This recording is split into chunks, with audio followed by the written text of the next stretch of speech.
In this 11th lecture, we'll talk about special populations or people who have specific vulnerabilities as a result of the groups that they belong to. So I want to introduce you to Deirdre McCloskey. Dr. McCloskey is the Distinguished Professor of Economics, History, English, and Communication at the University of Illinois at Chicago. And I really am an admirer of Dr. McCloskey. Uh, I've read a number of her books.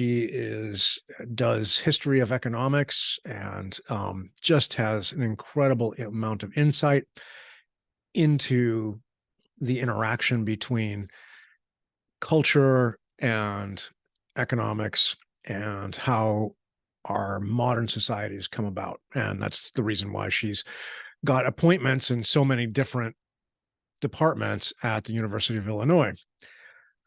I also had the opportunity to present a paper during a conference where she was what we call a discussant. So there were three or four of us presenting papers, and her role was to kind of analyze and discuss, hence the phrase discussant, the various papers. And she was just a generous and kind to those of us who were there. At the time, I was a PhD student, so she was great, and had a chance to talk with her afterwards. And just a person who I have read a lot of her work, having met her in person.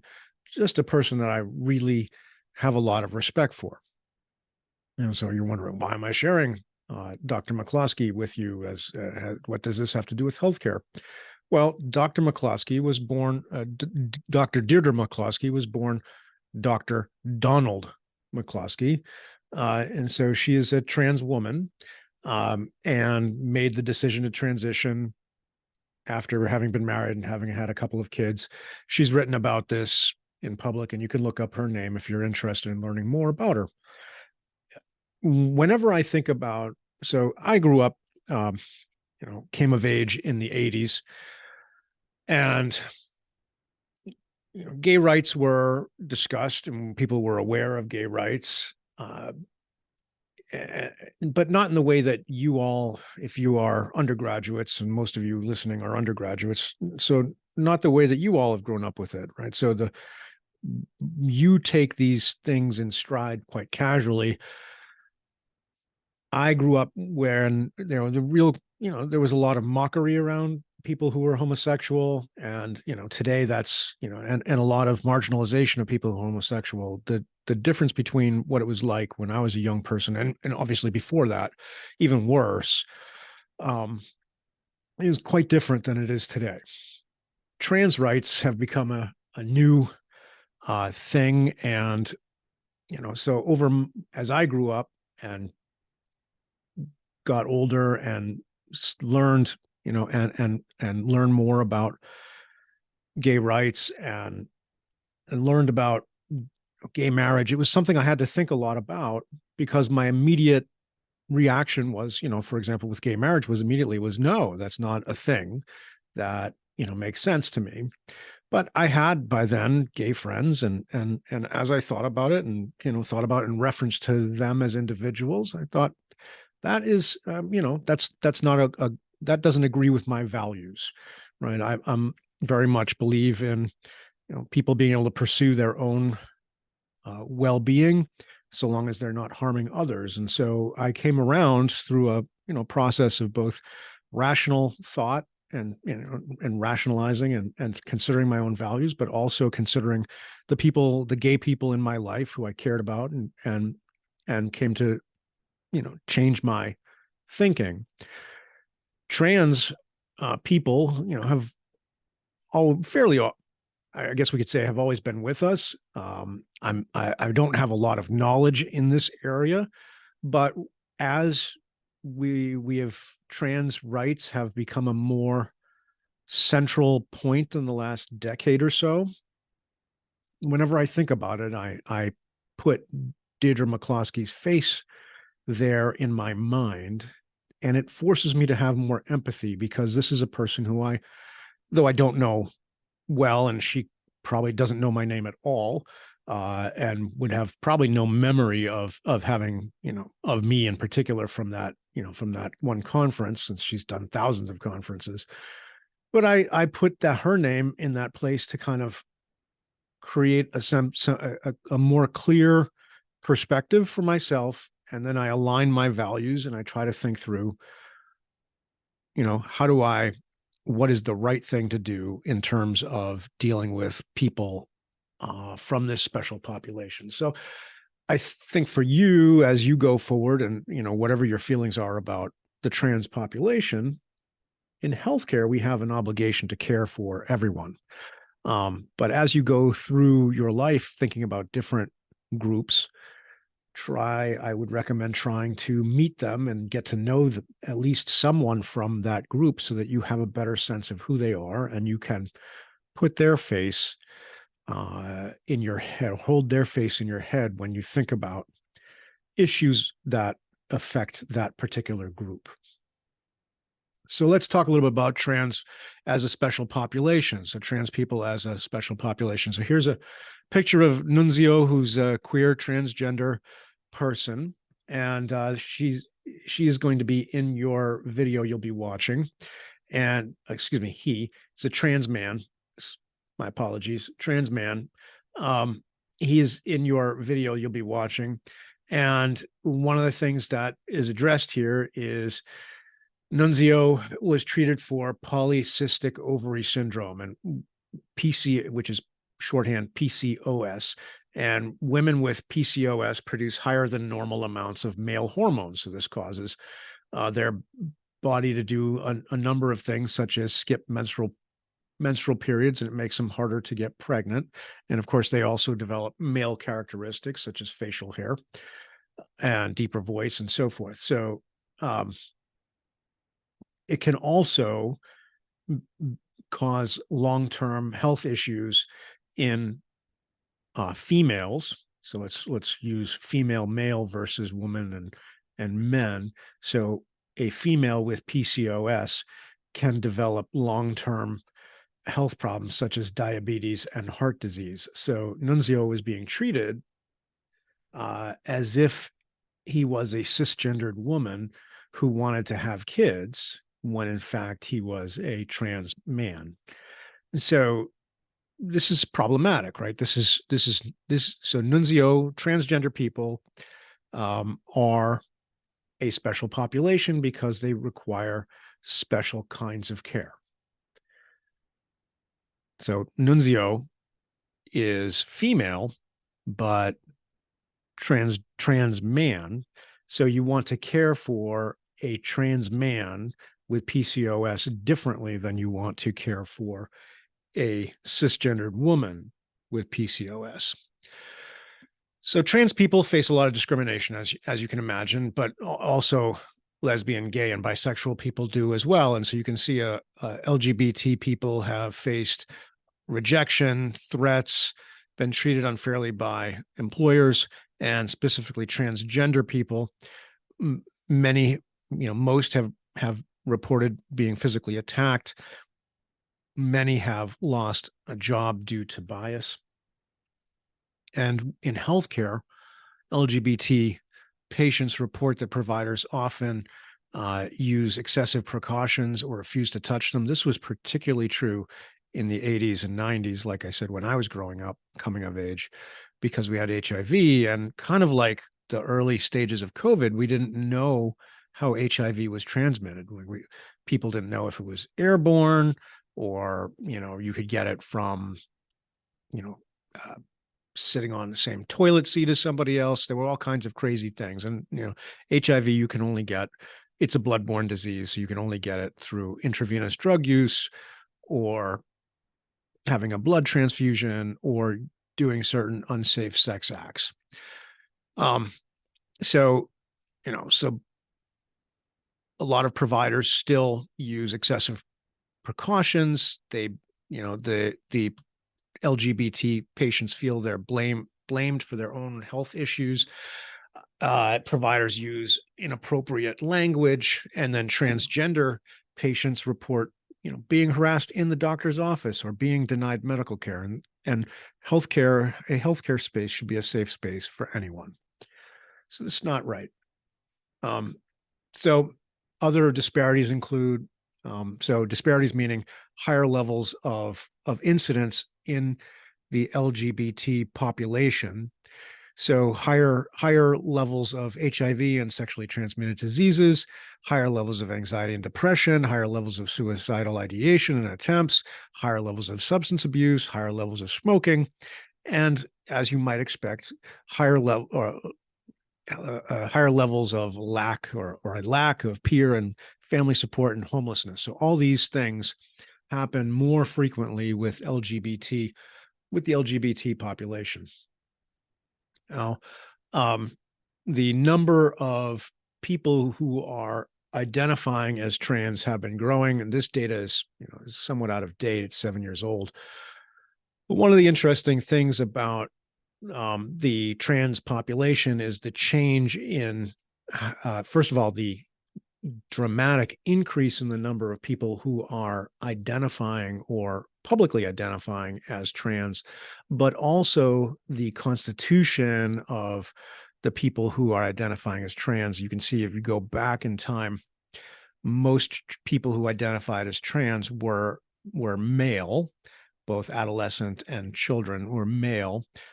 Greatly, the male population greatly dominated the trans. So population. And fast forward, you can see that as the number of people reporting as trans have increased, the population has inverted, and now more than twice as many natal women or natal girls or female adolescent females are reporting being trans. So we see two things, in this pattern. So as we look at as we look at this epidemiologically, we see a rapid growth in the adolescent female group, as well as and a much more rapid growth than in the adolescent male group. So something is interesting that's happening here. Um, one of the things about trans has was historically boys, natal boys who declared, and they would declare trans early, quite young, and it would stay throughout. And so this is called gender dysphoria, so that they are identifying with the gender that's not aligned with their sex. When and it tends to come on, and most cases goes away over time. Kids get an idea in their heads and then it goes away over time, but those that did stick tended to be young, and it would stick for many years. So the idea of it would stick with them for many years. The term rapid onset gender dysphoria, or ROGD, has been proposed in recent years as we've seen this dramatic increase in the number of, in particular, in the number of adolescent females declaring trans identification. And they don't show the early identification with trans as we have historically seen with young natal boys. So rapid onset gender dysphoria seems to come on during the adolescent period, especially with young females who then declare that they are they are trans men or trans boys. And this then raises a question of peer influence and what's called social contagion. And young women, adolescent females have historically been shown to have higher levels of social contagion for other sorts of conditions, such as cutting and suicidal ideation. So there's some question about what is driving this sudden change, and it is a sudden change, and it's a sudden and dramatic change. So we'll see what happens, going in future decades, as to what is actually happening with this population. All right. So, what makes a special population? Well, a special population has healthcare needs that are different from the general population. I'm kind of using scare quotes here. The general population, because we can inevitably break up the general population into hundreds and thousands of different subsets, because ultimately we're each individual and we each have individual health needs. But there are certain commonalities with certain subpopulations. And often, because these subpopulations are not part of the mainstream, part of the dominant population, they often don't have adequate access to healthcare. They may require more healthcare services or specialized healthcare services than other people. And it can be driven by socioeconomic status, such as having fewer financial resources. So they can be poor people, in other words, and poor people tend to have higher rates of uninsurance. Again, low income households, because income drives your access to healthcare related resources, as well as it drives pretty much all of the social determinants of health. Income drives all the social determinants of health. And then the social status of the subpopulation, which are, often marginalized populations, such as trans people, gay people, people of certain ethnic and racial groups. But also, special populations can be pregnant women, children, the elderly. So we'll look at a list here in a minute. So this is from a research article talking about clinical trials, and pardon the lots of text, but basically we're getting at typical inclusion exclusion criteria for phase 1 or 2 clinical trials. So these are, when we're talking about pharmaceutical companies developing trials for particular drugs, they will try to get the general representation from the general population, which translates into Caucasian adults between 18 and 65 years, with who are not overweight, who are not pregnant, who don't have issues with their liver and other issues that are not encountered in the general population. And so, as trials progress to phase 3, they widen that out to include other racial groups, other ethnic groups, women who are pregnant, and so on.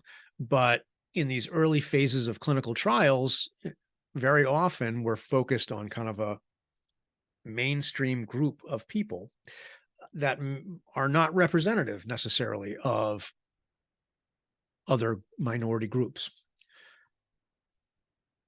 So special populations in healthcare have been identified as women, for example. So a lot of drug trials were done on men, and women metabolize pharmaceuticals differently than men do. So you have to get a representative group of men and women.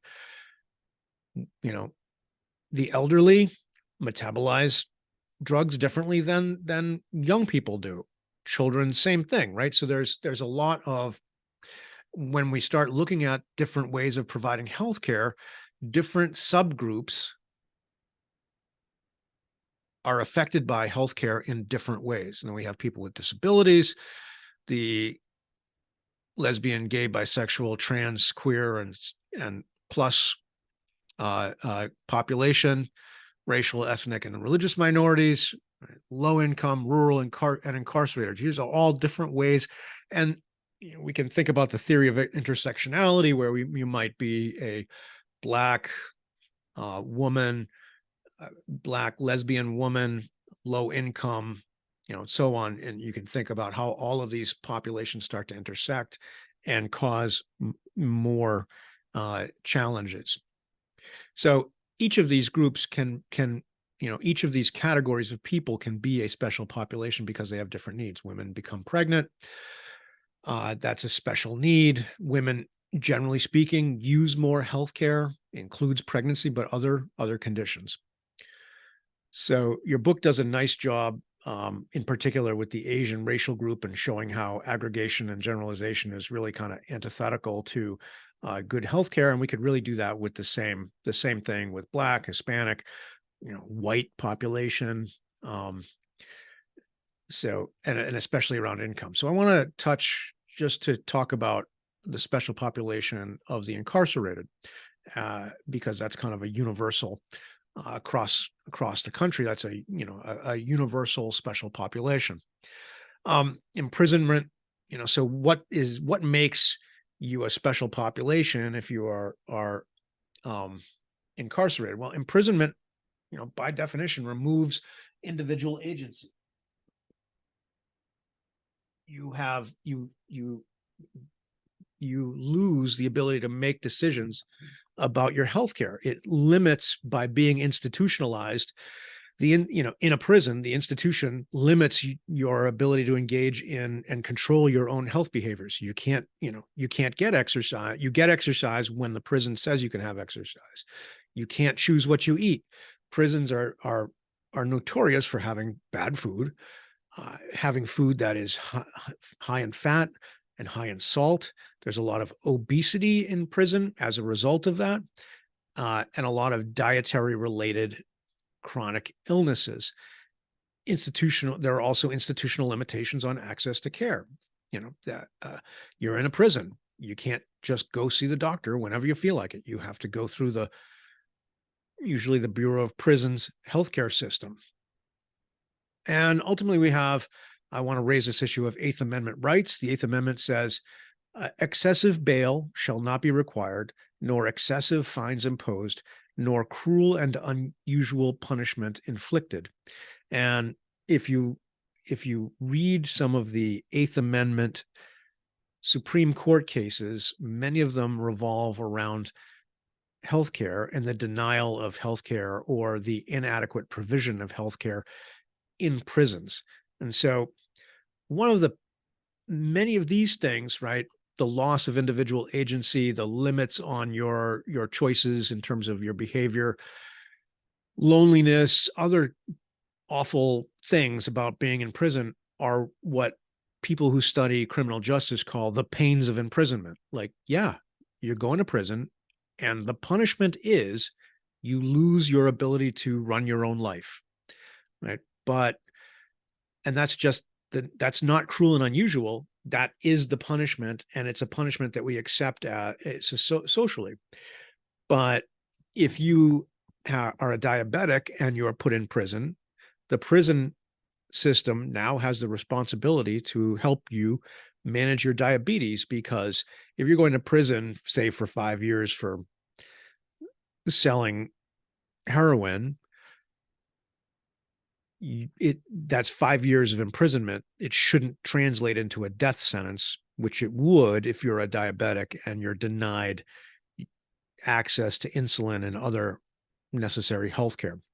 So the Eighth Amendment, the idea here of the Eighth Amendment, or the prohibition of cruel and unusual punishment, is withholding medical care has been ruled to be cruel and unusual punishment. Even though we have imprisoned these people, they still have rights, and they have a right to individual dignity. And another point here is, and this picture actually comes from the prison hospice at Angola in Louisiana. Angola is the largest state prison in Louisiana, and so you're going to be watching a video about the prison hospice program. So this is a picture from Angola, from the prison hospice system. So these gentlemen are both prisoners at Angola. The gentleman on the left is a hospice volunteer, and he does this in his free time when he's not working his prison job. And so prisoners at places like Angola has all the levels of imprisonment, from basically work farm up through supermax.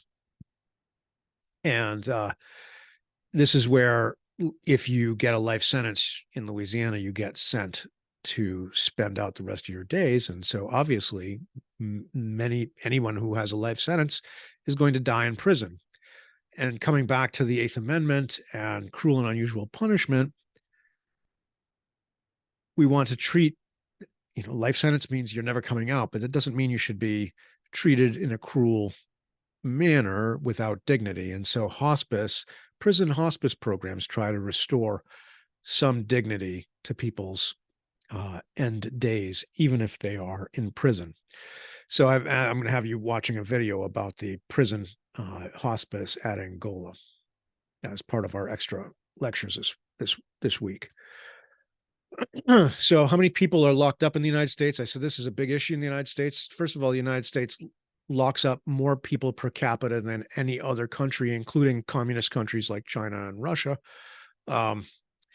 We have almost 2 million people incarcerated in between, and this is a nice breakout between state prisons, federal prisons and jails, and local jails, and then some other kind of lockups. And when you hear someone talk about jail versus prison, they're not the same thing.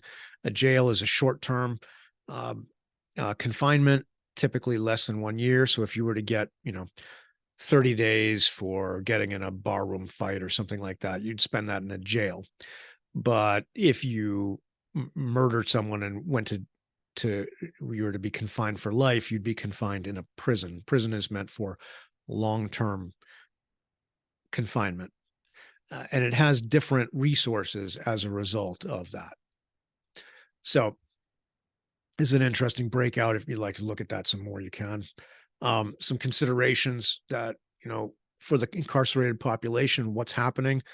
So we looked at, why are we thinking about the incarcerated population as a special population? Well, they have special needs. These are some examples of those special needs. I talked in the last lecture on long-term care. Some estimates of people who are imprisoned identify that some 30 to 60% of inmates have long-term psychiatric illness. Substance abuse is commonly associated with psychiatric illness, as I mentioned in the long-term care lecture, because people who have untreated psychiatric illness often try to treat themselves with illegal substances. High rates of bloodborne disease are associated with substance abuse because drug users, especially intravenous drug users, so people are using heroin, for example, often share needles, and that allows for the transmission of HIV and hepatitis C, which are deadly chronic diseases that have to be managed. So we kind of see this whole bad ecology of, it starts with psychiatric illness that leads to substance abuse, which tends to lead to exposure to bloodborne disease such as HIV and hepatitis C. There are also high rates of sexually transmitted disease such as syphilis and HIV, and then high rates of chronic illness resulting from poor health behaviors such as bad diets, fatty and salty diets, and lack of exercise in this population. Shifting from the incarcerated now to looking at the United States by racial group, we can see the evolution of household income. So this is the amount of income by household by racial group. And you can see Asian households have the highest household income and continue to grow higher. Whites have second highest, Hispanics fall, and last the black population. Breaking this out by quintile, or the lowest fifth, second fifth, middle fifth, and so on, as well as the top 5%. How much does that, how much money are we talking about here? And you can see on the low end, very low rates of income for households. And then, and you can see by racial group progressively worse. So the lowest fifth household income for Asians is 20,000. The lowest household income for blacks is just less than 9,000. And so you can kind of see a progression across. And what you can kind of do is look at it like a diagonal here. And you can see the second fifth is somewhere between the second and middle fifth for white non-Hispanics, for all races, the second fifth of Asians is better off than the middle fifth of Hispanics, and is somewhere between the middle and fourth fifth of the Black population. So, you kind of look down like like I said, like at an angle here, and if we're thinking about who's vulnerable, one of the things that makes a person vulnerable is their socioeconomic status, in particular, their household income. So one of the things we want to think about is how do we make sure that we're focusing on the vulnerable populations. Um, so um, this idea of a social gradient is sort of people are distributed by socioeconomic status on a gradient, meaning you can kind of look at it as a continuum from high socioeconomic status to low socioeconomic status. And it's not just money, it is also social status. So certain racial groups might not have, even though they might have higher income, might not have the same social status as other racial groups. And to use the phrase marginalized populations. So the Whitehall studies were done in the UK, in England, and they looked at British civil servants who worked at Whitehall. And Whitehall is sort of it's the center of government, where all the government civil servants work. So it's a little bit like working at the Pentagon in the United States, except that would just be Department of Defense. So this is, Whitehall is a big series of, I think it's a series of buildings where most of the civil servants that work for the British national government work. And so they did this study surveying British civil servants across the spectrum of grades. So we had people who were, kind of low level functionaries, like, your clerk at the DMV equivalent, all the way up through people who are working with the Secretary of State or the, Secretary of Defense or something like that. So they were able to kind of sample from people who were low income all the way up to high income. And then they were able to compare income and health outcomes. And what they found was that the lowest grade employees, the people who had the lowest income, had 6 times the likelihood of death from coronary heart disease.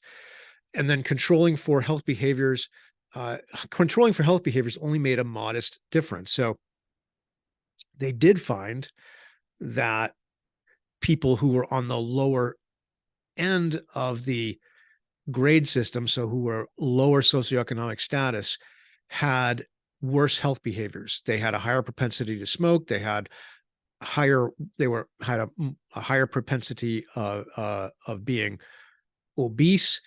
They had less leisure time, and they reported higher blood pressure. So they had a bunch of health behaviors that were negative, but even controlling for those health behaviors, we still saw that the lower income people had higher levels of heart disease. And so what the researchers drew from that was it's stressful to be low socioeconomic status, and socioeconomic status by itself creates stress, which then leads to heart disease. So 2 things are happening. Number one, people who were poor, who were lower socioeconomic status, tended to have worse health behaviors. People who were higher socioeconomic status tended to live healthier lives. One could kind of generalize from that and say, by being lower socioeconomic status, you had less hope, more stress. And so therefore you kind of self-treated, the way I was talking about in a previous slide with people with psychiatric illness. You self-treat with, eating too much fatty, sugary foods, just eating too much, smoking, drinking too much, and so on. And not exercising, and not taking better care of yourself. So that's what the Whitehall studies found. Is interesting, and they did 2 kind of two sets of studies, I think 10 years apart, and they basically found the same outcomes. So if we have a special population, one of the things we want to do is provide healthcare in a culturally competent way.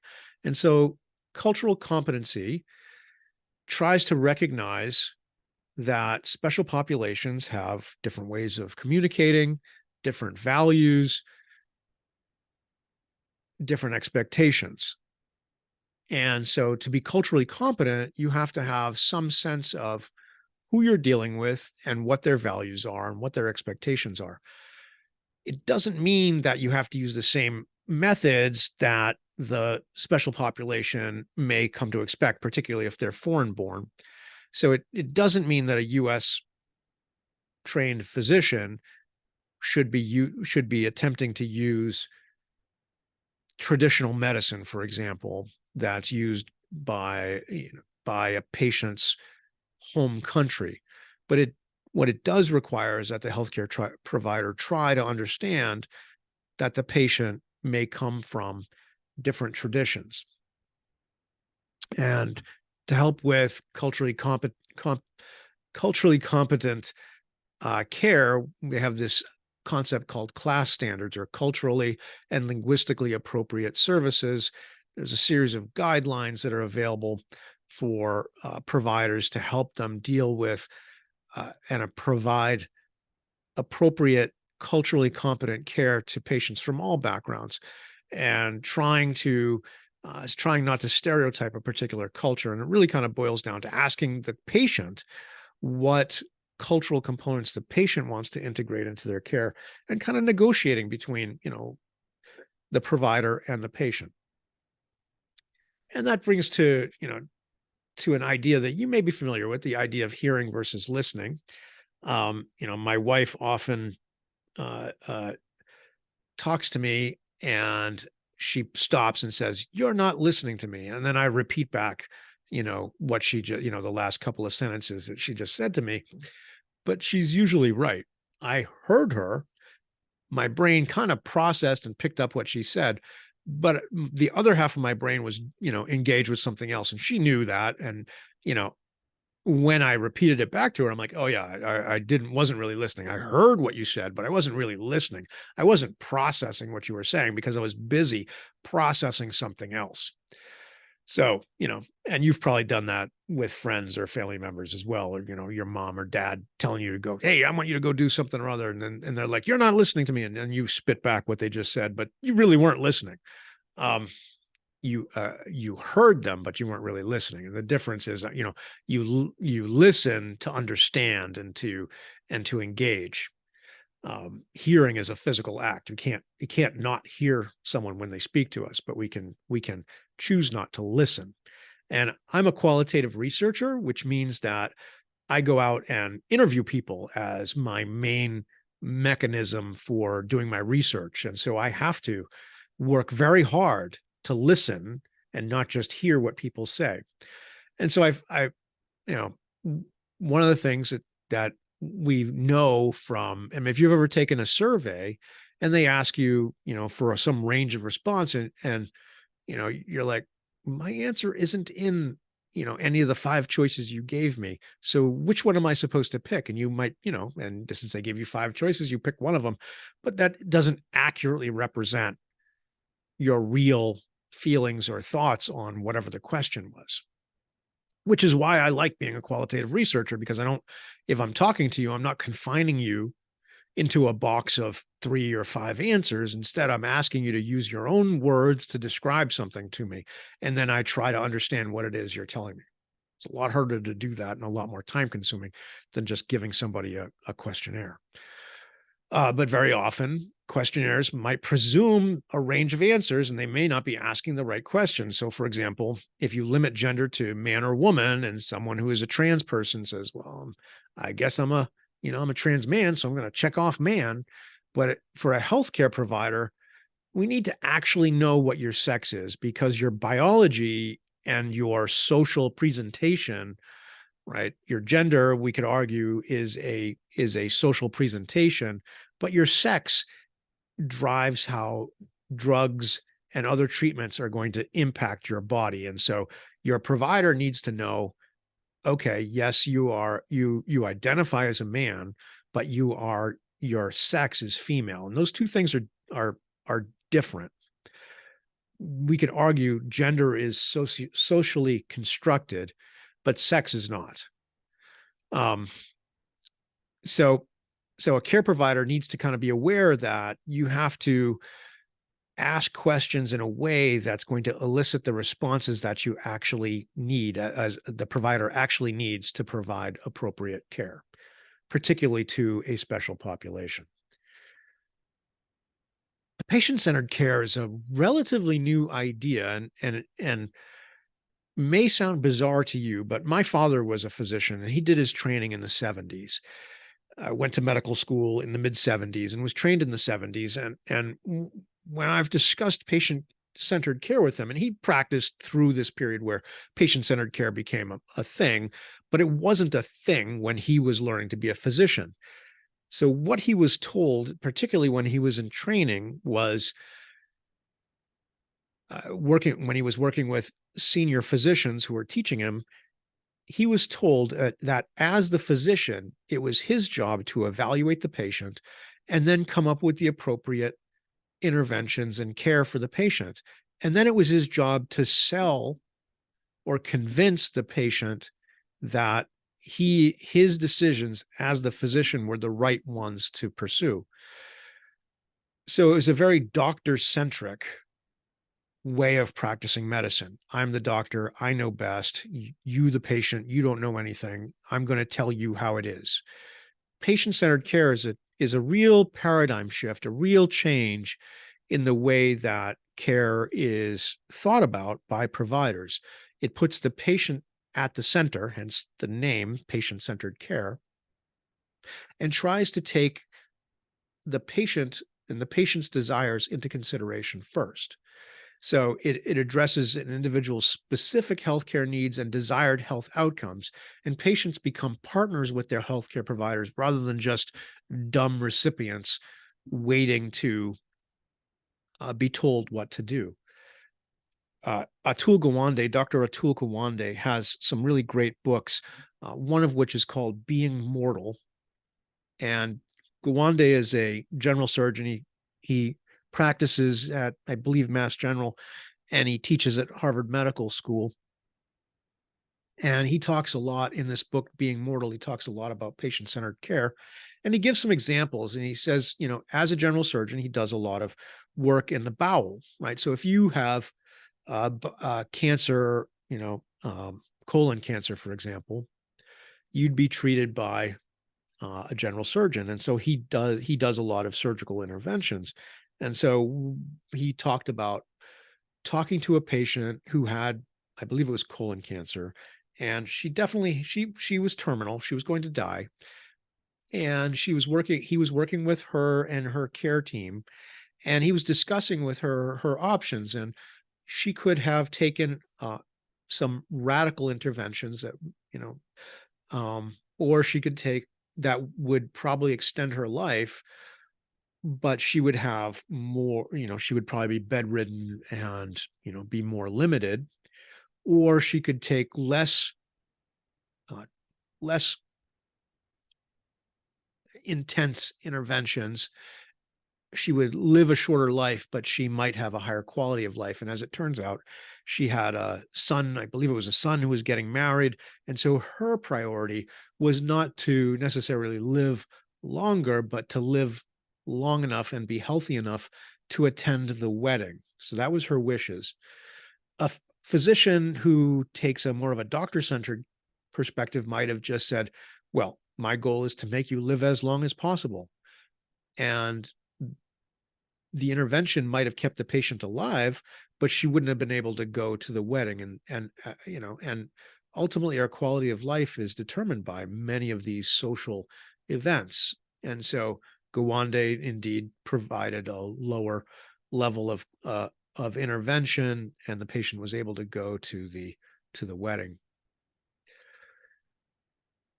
So when we talk about patient-centered care. This is a nice little graphic from the Massachusetts Medical Society, right? It talks about how, we're trying to align the care with the patient's goals. It's collaborative. It focuses on physical and emotional comfort. Um, it considers the patient and the family's values, right? It keeps the family involved. And it is probably most importantly transparent, right? The patient has knowledge of what's happening and the kind of care that is being delivered.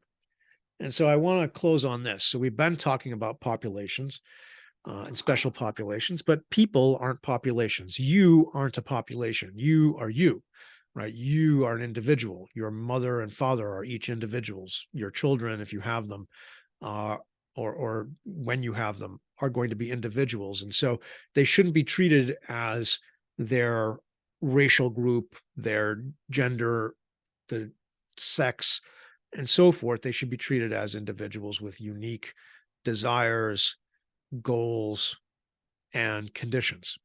Generalizing people into groups can sometimes be useful because there are things we should be looking for when we're dealing with particular populations, but there is a real risk that comes with overgeneralizing. All right, that's it for special populations.